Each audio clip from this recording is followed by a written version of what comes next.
De mon côté, c'est bon. Ok, moi, c'est en train d'enregistrer. Alors, c'est parfait. Ok. Là, ça devrait être bon de mon côté aussi.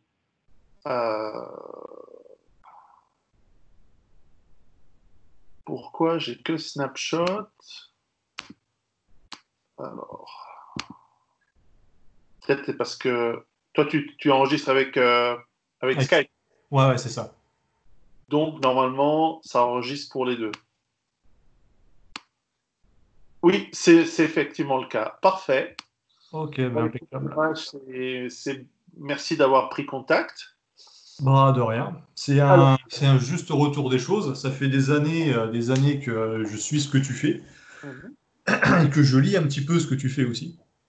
Et moi, je suis vraiment du genre à me taire, ouvrir grand les oreilles quand je considère que j'ai tout à apprendre et rien à dire. Et quand j'ai vu sur une autre vidéo où tu as fait une remarque en disant juste que les cryptos, tu connaissais pas grand-chose, mais qu'a priori, en avoir quelques pourcentages de son portefeuille, ça peut être une bonne idée. Ça m'a étonné justement que t'aies loupé le coche des cryptos dans le sens où toi qui étais dans l'informatique et toi qui es libertaire, c'est vraiment enfin, le Bitcoin en tout cas, c'est vraiment la croisée de ces deux chemins. À la base, c'est un outil qui a été fait après la crise de 2008 pour. Il y avait déjà eu des précédents qui n'ont pas trop marché, mais celui-là a été créé après la crise de 2008, justement, pour pouvoir s'échanger de la valeur sans dépendre de banques centrales ou d'institutions de manière générale. Et du coup, ça a surtout été jusque 2016, 2017, ou un petit peu avant, ça a surtout été extrêmement utilisé par des libertaires, justement. Et du coup, ça m'a étonné que toi, tu sois passé à côté de ça, et pour moi, c'était l'occasion d'en parler. eh ben, je suis ravi de pouvoir que tu nous expliques un petit peu de quoi il s'agit et en quoi ça peut être intéressant pour ceux qui regardent cette vidéo. Alors, en quoi ça peut être intéressant? Alors, attends, je reprends mes petites notes.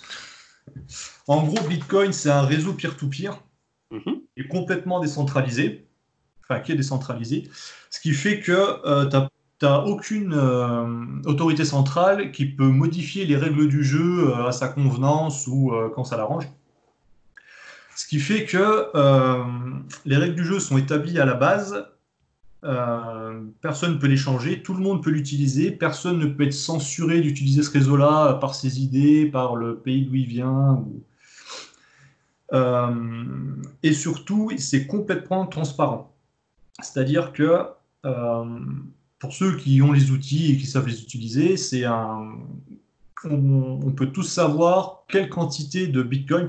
Là, je vais surtout me concentrer sur le cas Bitcoin et après des crypto-monnaies en général. Mais n'importe qui peut savoir quelle quantité de Bitcoin est disponible sur une adresse et, quand est-ce qu'a été fait les transactions et compagnie.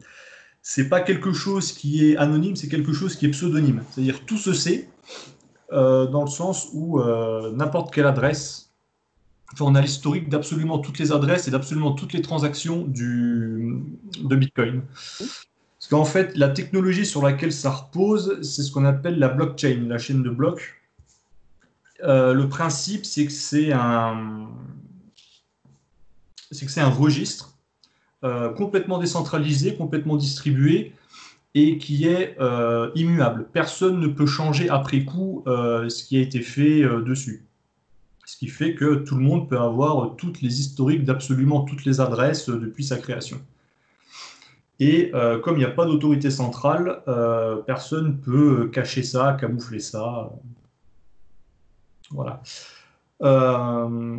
Chose qui est de plus en plus appréciée quand on voit l'impression monétaire faramineuse qu'on est en train de faire actuellement. Voilà. Donc Bitcoin, du coup, c'est un protocole qui a certaines règles de base, dont la principale, c'est que la création monétaire euh, est préprogrammée depuis le début, et à peu près tous les 4 ans, la création monétaire est divisée par 2. Et là, et c'est ce qu'on appelle le halving. Et là, cet événement-là s'est produit le 12 de ce mois-ci. Et ça, et au fur et à mesure que les années passent, quoi qu'il arrive, la production de Bitcoin, le nombre de Bitcoin créés au total ne dépassera jamais 21 millions. Voilà, donc on va tendre vers les 21 millions sans jamais les atteindre. Et en gros, ce chiffre-là, on l'atteindra vers les 2100 et quelques. Donc bon, c'est vraiment pas pour tout de suite. Voilà, donc avec le Bitcoin, impossible de créer ou de faire disparaître du Bitcoin. Par contre, si quelqu'un se plante en envoyant du Bitcoin sur une adresse qui n'existe pas, là, on perd définitivement ces Bitcoins-là. On ne peut absolument pas les récupérer, on ne peut absolument pas les recréer, ce qui fait qu'il est estimé à plusieurs millions le nombre de Bitcoins totalement perdus. Actuellement, je crois qu'on est aux alentours de 18 millions de bitcoins créés au total sur 21. Et voilà. Quelle est la valeur sous-jacente? La valeur sous-jacente, c'est grosso modo, on fait beaucoup de comparaisons avec l'or. Et on peut poser la même question. Alors, quelle est la valeur réelle de l'or? On ne peut pas en créer plus que la quantité qu'il y a sur Terre. La matière, l'or, c'est pas quelque chose qui se déprécie dans le temps, même si ça traîne dans l'océan pendant des siècles, ça va un peu s'abraser, mais à part ça, ça va rester tel quel. Et le Bitcoin, c'est pareil. Tant que les gens utilisent le réseau et que le réseau fonctionne, on ne peut pas en créer plus. On a tout l'historique de ce qui avait été fait avant, et surtout, c'est pratique de s'échanger de la valeur, en fait. N'importe qui peut en donner à n'importe qui, où qu'il soit dans le monde, sans être bloqué par n'importe quelle institution, même si tu n'es pas bancarisé. En fait, c'est surtout l'aspect... merde, j'ai perdu le terme. L'aspect utilitaire, si tu veux, d'échange de valeur. C'est surtout ça. Le prix du Bitcoin en lui-même varie en fonction de l'offre et de la demande. Mais l'intérêt du Bitcoin en lui-même, c'est ça, c'est le fait de pouvoir être échangé depuis n'importe où dans le monde, entre n'importe qui, sans que qui que ce soit puisse, pour le moment en tout cas, sans que qui que ce soit puisse bloquer ce processus-là, en fait. Après, on va revenir un peu après sur les limites du Bitcoin. Il peut y en avoir. Pour le moment, ça pose pas de problème, mais voilà. C'est sur sa capacité d'être échangé sans être emmerdé par qui que ce soit, en fait, globalement. Très bien. Ce n'est pas... Parce que du coup, il y a énormément d'autres crypto-monnaies qui existent. Pour le moment, en termes de transactions par seconde, c'est beaucoup moins efficace que les systèmes de paiement actuels. Donc, pour faire les petits achats au quotidien, Bitcoin, un nouveau bloc est créé, du coup, avec les transactions qui vont dedans. Toutes les 10 minutes, ça veut dire qu'une transaction, pour être validée, mettra au minimum 10 minutes, sauf si le réseau est engorgé, ce qui peut arriver.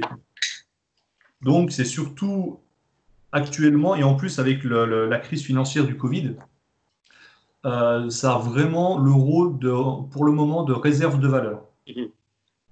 C'est-à-dire que quand les cours se sont ramassés, on a vu le Bitcoin qui a perdu, qui était vers les 9-10 000 $, qui est tombé à vers les 3 600 $.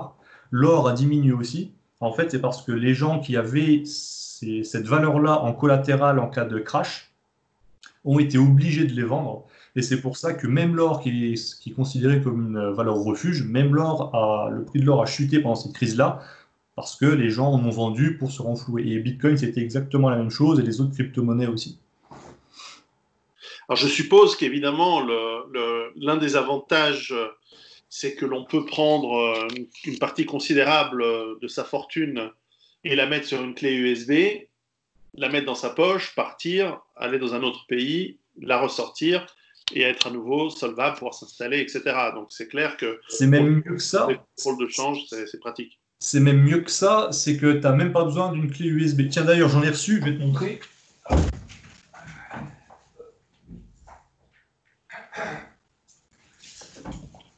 Voilà, donc tu as plusieurs moyens de stocker de la crypto-monnaie. Tu peux la stocker sur les exchanges, alors, tu peux les stocker sur des sites où tu peux en acheter. Je vous conseille vraiment les sites régulés comme Coinbase ou autres, où là tu fais un virement en euros, un virement bancaire et tu t'achètes les cryptos avec cet argent-là. Tu peux laisser l'argent dessus, ce qui n'est pas conseillé.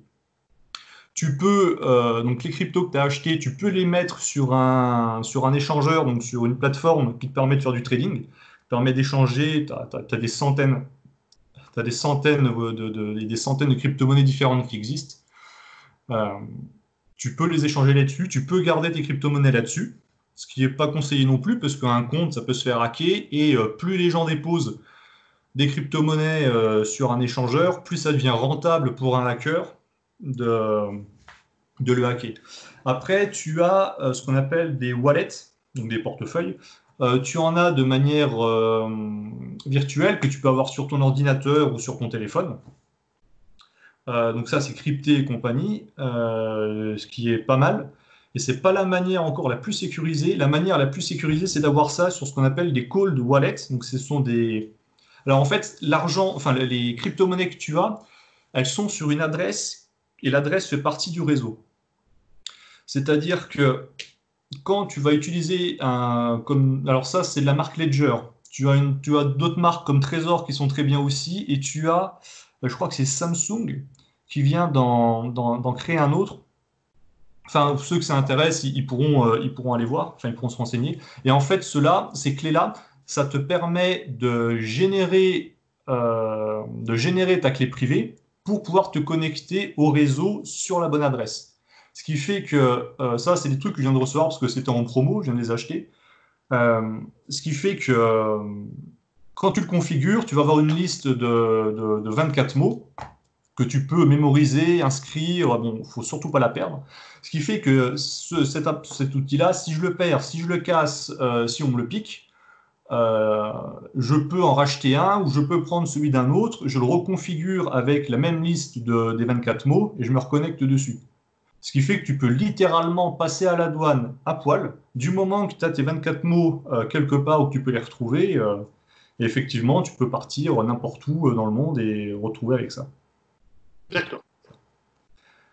Bon, donc c'est clairement, il y a l'avantage de confidentialité, un avantage de non-traçabilité, un avantage de transportabilité. Alors, transportabilité, oui. Après, c'est surtout transparent, c'est extrêmement transparent. À l'époque où c'était pas régulé, tu pouvais en acheter. À l'époque, ça se faisait sur un site qui s'est fait hacker, qui a fait faillite, sur MTGOX, qui était un site d'achat et de vente de cartes Magic. À l'époque, ça s'achetait là-dessus, donc c'était vraiment tendu, quoi. Mais par contre, tu n'avais aucune vérification d'identité. C'est-à-dire que quand tu achètes ça, ça tombe sur ton adresse, sur ton adresse Bitcoin, et il n'y avait pas d'identité associée. Donc c'est pseudonyme, donc tout le monde peut savoir quelle quantité tu as de crypto sur cette adresse-là, mais personne ne sait à qui appartient cette identité-là. Maintenant, c'est extrêmement régularisé. Quand tu te crées un compte sur Coinbase, sur Binance, sur Kraken, où tu veux. Un instant. Ouais. Oui. Oui.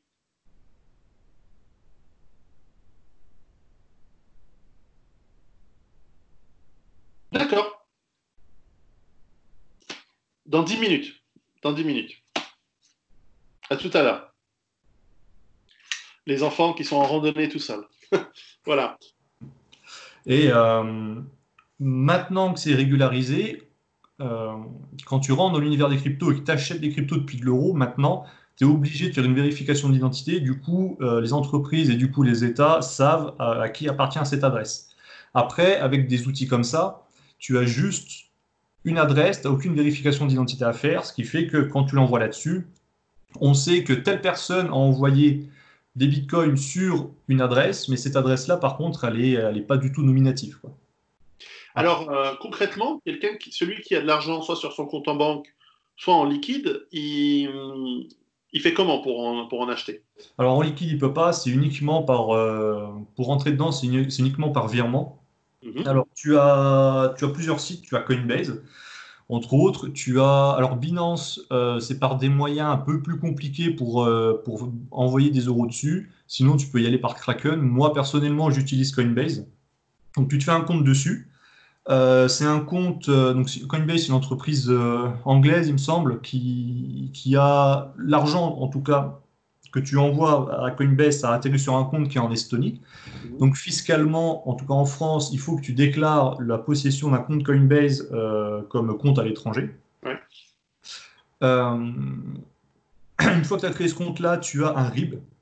Tu fais un virement sur ce compte et ensuite tu te retrouves avec, sur ton compte Coinbase avec des euros avec lesquels tu peux acheter une foultitude de crypto-monnaies différentes. D'accord.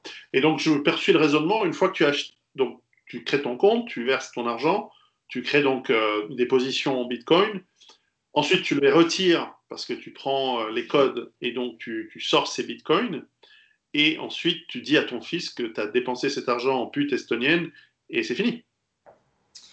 Bah, tu dis, enfin, globalement, c'est les mêmes précautions qu'il faut que tu prennes quand tu achètes de l'or, par exemple. C'est-à-dire que si tu les plantes, enfin, si toi il t'arrive quoi que ce soit, il faut que tu te débrouilles pour que ça soit pas perdu, quoi. Du coup, il faut Je au pose moins. la question car ça peut être un moyen de niquer ce connard de fisc pour des impôts sur la fortune, mais aussi pour des successions.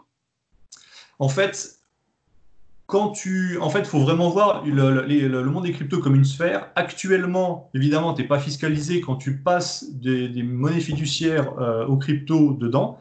Par contre, quand tu vas les revendre, quand tu vas passer des cryptos aux monnaies fiduciaires, là, il faut que tu déclares ça au fisc. Mais tant que tu restes dans la sphère crypto, D'accord. c'est pas imposable, ça varie. D'autant plus que, donc là, je t'ai parlé du Bitcoin, t'en as énormément de différentes, mais tu as une catégorie de crypto-monnaies qui, elles, leur intérêt, c'est de valoir toujours 1 $. Mhm. Du coup, quand tu as, le cours qui fait que monter, et là, ça va être le cas pendant à peu près 2 ans, normalement, tu vas avoir le cours qui va faire que monter, tu restes dans les cryptos qui montent, et quand ça va se péter la gueule, tu bascules sur de la crypto qui vaut toujours, ce qu'on appelle des stablecoins, qui eux ont une valeur fixe. Et comme ça, tu sauvegardes la valeur de ce que tu as sans être, pour le moment, sans être fiscalisé. Et donc, ça veut dire que aussi une autre chose que tu peux faire, c'est que tu peux ensuite, si tu veux, tant que tu as ces bitcoins sur ta clé USB ou sur ton ordinateur, que tu as sorti de ton compte estonien ou autre, si ensuite tu veux les refaire entrer dans le compte, dans le monde normal, outre le fait que tu peux acheter sur Internet énormément de choses par bitcoin, De tu l'or, entre peux autres. ensuite éventuellement ouvrir un compte en banque dans un pays où le fisc n'a pas ses doigts crochus et ses yeux gourmands.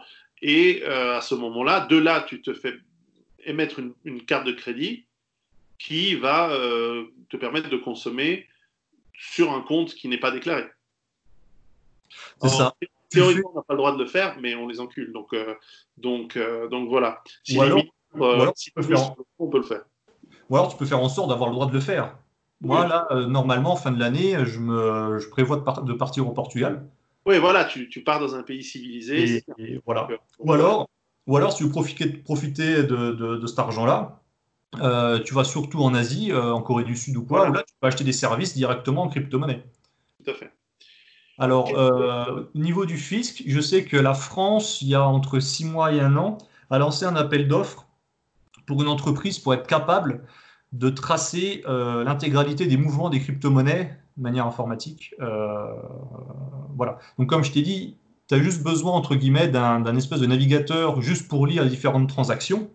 Donc, l'État peut savoir toutes les transactions qu'il y a sur la blockchain.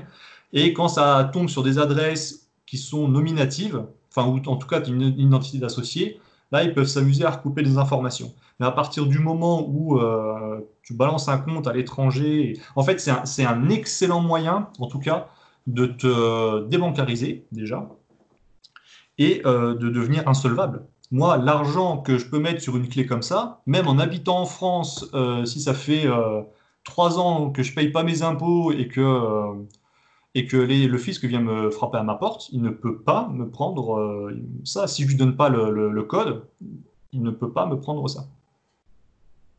Dans quelques années, ils te tortureront. Mais pour l'instant, ça va, ils n'osent pas encore. Mais ils le L'avantage, feront. c'est que là, tu es hyper mobile. Donc, quand tu sens le vent C'est vrai. tourner, c'est Non, le c'est gros avantage. Pour ceux qui nous regardent, pensez Russie en 1917. La France pourrait finir dans un modèle où on ferme les frontières pour empêcher les gens de partir.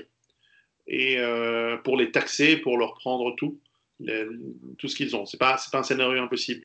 Alors, alors évidemment, pour qui est dans la survie, qui est dans la débancarisation, ça a également beaucoup de sens. Et souvent, on me dit, que se passe-t-il s'il n'y aura plus d'électricité? Moi, je dis, ça n'existe pas un monde où il n'y aura plus d'électricité. C'est pas pour ça. La question que j'avais, c'était la valeur sous-jacente. Mais effectivement, euh, l'or n'en a pas non plus, si ce n'est que l'or est toujours accepté, a toujours été accepté, le sera toujours. Mais le Bitcoin peut l'être aussi parce qu'effectivement, il y a une offre et la demande.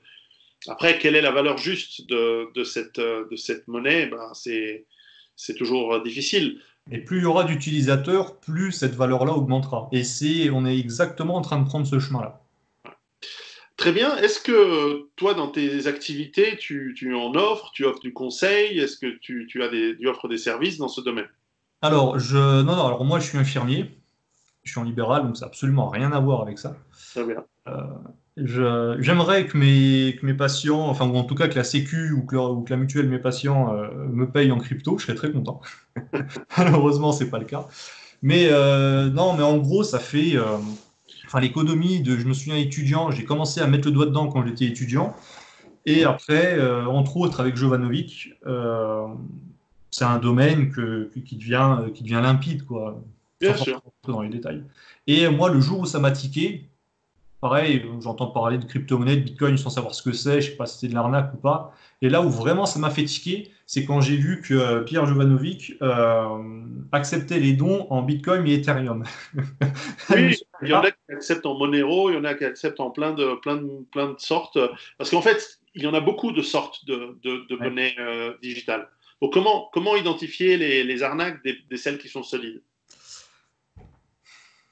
C'est difficile. C'est difficile. En gros, alors c'est pas du tout un conseil financier, mais en général, ceux qui ont les crypto-monnaies les plus anciennes et qui ont vécu des phases d'ascension où les prix montent et ensuite se crashent, ceux qui ont survécu à surtout le cycle de crash, souvent, alors pas tout le temps, souvent valent le coup. Bitcoin, c'est la plus ancienne. Elle a été créée en 2009.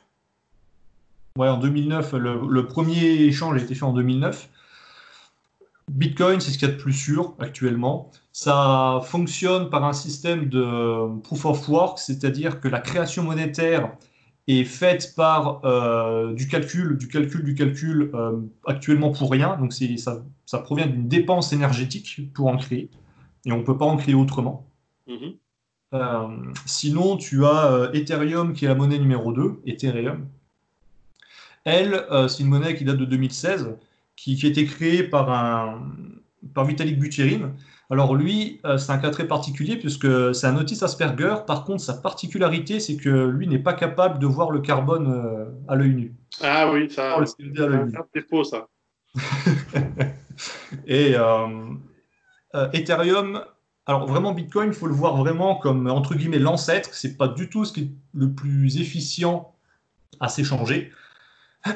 Par contre, c'est ce qui est le plus, comme l'or. Au final, faire des transactions en or, c'est pas ce qu'il y a de plus pratique. Mais ça n'empêche pas, c'est pas.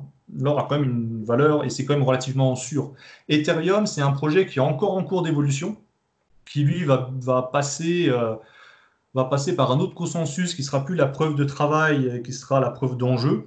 Mhm. Ça, pareil, techniquement, il faut creuser, mais je serais pas capable de dire comment marche concrètement la preuve d'enjeu. Je sais juste qu'il va falloir avoir un stock d'Ethereum qu'il faudra conserver et pas bouger.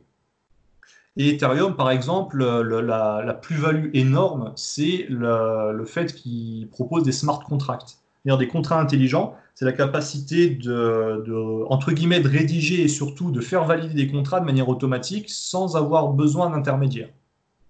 Ce qui a fait émerger depuis l'année dernière ce qu'on appelle la finance décentralisée, la DeFi. C'est-à-dire que maintenant, n'importe qui peut prêter de l'argent ou emprunter de l'argent sans avoir d'intermédiaire, sans banque, sans rien. Les taux sont décidés en fonction de l'offre et de la demande.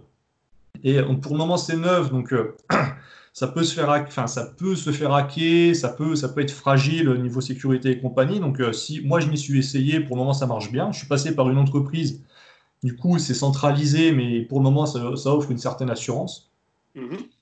Mais tu peux faire ça de manière complètement décentralisée, comme le site Compound ou d'autres.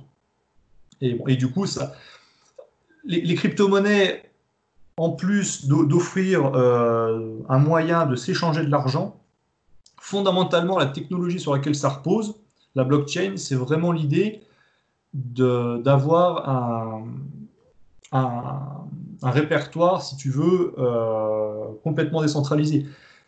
Ce qui fait que tout ce qui est, par exemple, tous les transports de fret et compagnie, la gestion administrative sera infiniment facilitée. Les entreprises vont économiser des millions de dollars par an. Juste Nike s'y est mis. Tu as des chaînes d'approvisionnement alimentaire qui s'y sont mises. Par exemple, tu peux même créer sur la base de ça un réseau social qui interdit la censure, par exemple. Si tu mets en place un réseau social avec des règles qui sont immuables, dont le fonctionnement, le calcul des algorithmes, le fonctionnement des algorithmes est assuré par n'importe qui peut faire tourner son ordinateur et qui est rétribué financièrement parce qu'il consomme de l'énergie, tu peux avoir un réseau social qui a des règles définies qui ne peuvent pas en changer. Toutes les applications qui existent sont même pas encore pensées à l'heure actuelle, en fait. D'accord. C'est réellement l'avenir et c'est réellement, on est exactement dans le même cas de figure que la bulle Internet. Il y a énormément de projets qui arrivent de tout azimut. T'en as énormément, ils n'ont aucune valeur ajoutée, d'autres sont des arnaques, machin. Mais tu as énormément de projets différents. Et pour en venir sur quelle crypto mettre ses billes, Bitcoin, Ethereum, Monero, j'aime beaucoup, dans le sens où Monero, c'est une crypto-monnaie dont l'intérêt, c'est l'anonymat. Ouais. Tu as Dash qui fait ça aussi, sauf que le côté anonymat, Dash, il peut être annulé. Ça, en fonction, c'est l'utilisateur, il me semble, qui choisit. Le problème, du coup, c'est que pour moi, s'il y a une crypto-monnaie qui peut être interdite dans le monde entier, à la limite, ça pourrait être Monero. Voilà. Ouais. Est-ce que on entend de plus en plus des entreprises, des grandes entreprises privées, Facebook et autres, et même des États qui annoncent créer des monnaies numériques? Ouais. Alors pour les États, actuellement, la BCE est en train de réfléchir pour faire une monnaie virtuelle de banque centrale. C'est-à-dire, pour ceux qui nous écoutent, quand les banques se doivent de l'argent à la place de se payer en euros, dollars et compagnie, ils ont des monnaies à elles qu'elles utilisent entre elles pour faciliter leurs échanges. Et elles veulent, pour le moment, du coup, ce qui est dans les cartons, ce n'est pas une monnaie que tout à chacun pourra utiliser. Mais c'est pareil, ça dépend quelles sont les règles de base. Si c'est une monnaie qui permet effectivement que les échanges soient plus pratiques, mais dont la création monétaire, c'est tout aussi la fête que maintenant, et qu'en plus de ça, du coup, on devient totalement traçable, ça ne sera pas du tout un avantage. Ça sera très, très, très probablement ce qu'on appelle un shitcoin, un coin de merde, qui n'aura aucune valeur ajoutée, si ce n'est avoir encore plus de facilité de fliquer les gens. D'accord. Très bien. Bon, ben, je crois que ça donne un topo assez complet. Évidemment, la question que beaucoup de gens vont se poser, mais qui est une question absurde, c'est celle de dire quelle est la part de sa fortune disponible à mettre. Ben, la réponse, c'est ça dépend, évidemment. Et exactement. Donc voilà. Donc c'est très intéressant. Ah, écoute, moi, il faut que j'aille chercher mes gosses qui sont arrivés au bout de leur périple. Ouais. Donc il faut que j'y aille. Donc je te remercie beaucoup. Pas de rien. Le plus important, c'est que le message passe. Oui, on mettra en ligne la vidéo tout de suite alors. Ça marche, comme tu veux. Moi, de toute façon, j'ai enregistré de mon côté, donc les proches à qui à la place de répéter comme un âne, C'est surtout pour ça que je voulais l'enregistrer en fait. Parfait. Bon. Alors, il faut que tu stoppes l'enregistrement. Si je